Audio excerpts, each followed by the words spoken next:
உன்னுடன் பிறந்த தமிழனை இப்பொழுது இங்கே வரவுள்ளார். ஓ, அப்படியா சுவாமி? என்னுடன் பிறந்த தமிழ் வருகிறாளா?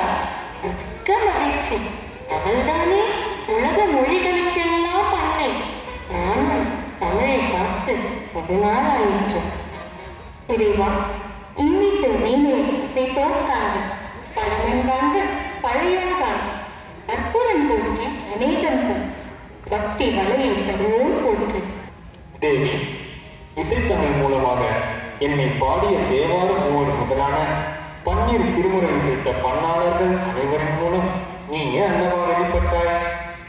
ஆம் சுவாமி, நாத ரூபனான உண்மை பண்கொண்டு பாடிய தேவாரம் உண்மையை நினைந்து அழுது ஏங்கிய நம் மாணிக்க வாசகனுக்காக அவனது திருவாசகத்தை நீதல்லவா எழுதினேன்.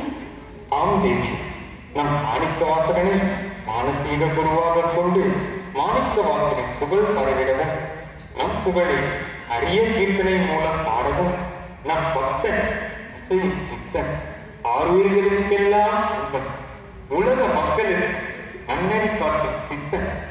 ஆம் தேவி, தன் பார்வதி இருவரும் நன்றாக கேட்க எப்பெருமை பாடும் பாடல்களும் கீர்த்தனை வடிவங்களும் என்னை தலைவனாகவும் தன்னை தலைவியாகவும் கொண்டு பாடல்கள் பல புனையவில்லை.